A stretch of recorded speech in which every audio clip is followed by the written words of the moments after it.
I'm now going to be chatting with Fidelis Navas, who is the community director of Warwickshire County Cricket Club. And you've been in the charity industry for more than 20 years? Not quite more than 20, thank you. But So that was close. That was close. Now, the charity sector is quite an interesting one. And now that we're talking about issues around International Women's Day and challenges that women face in the world of business, are there any issues and challenges that are peculiar to women in the charity sector? I think that you could say that the charity sector is predominantly female, and therefore you might say within this arena, well, if we're all female, we're all up for each other, we're all supporting each other, we're all there to help and guide and all the things we've been talking about today about mentoring. But subsequently, I've seen, sadly, moments where we've not done that over the years, but also that means that if you look at the top jobs, there's often too many men, in my opinion, insofar as if you really want to be a leader within the charity sector, you tend to be male. That's definitely changing, but that would be an issue. As a woman in the charity sector, we tend to be in the lower jobs.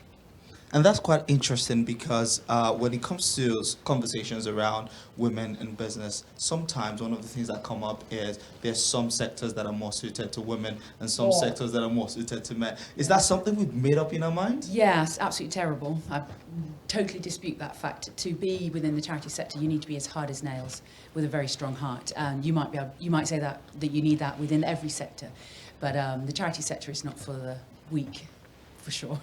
Yeah, if that's what you're implying by being a female, maybe that's my assumption that you've just made. But no. And you touched on something earlier about in the roles in the charity sector being predominantly female when it comes to the lower end of the roles, and then when you get to the higher up and the C-suite, you get to find a lot of males. Why do you think that has been the case? Maternity leave, gender pay gap. So it's not exclusively. Things are definitely changing. I think that the charity sector is certainly, thanks to COVID, seen the benefits of being flexible working. But ultimately, it's the penalty for becoming a mother, subsequently not seeing, you cannot be who you cannot see. I think it's sadly those reasons, but it is changing. I'm not going to sit here and say I can certainly tell you, give you the names of some really powerful, impactful charity leaders, but we still got a bit to go. And if there are specific things that you like to change immediately, assume you've got a magic wand, what would those things be? For every organisation to understand the benefits of flexible working, and that doesn't mean just because you're a woman and a mother, for everybody, because actually ultimately we all need to have an equal workplace so that everybody benefits. So you're not sat here thinking, well, she gets this and I don't get it because of the difference between you and I. It's for everybody to have that flexibility. That would be a magic wand for me.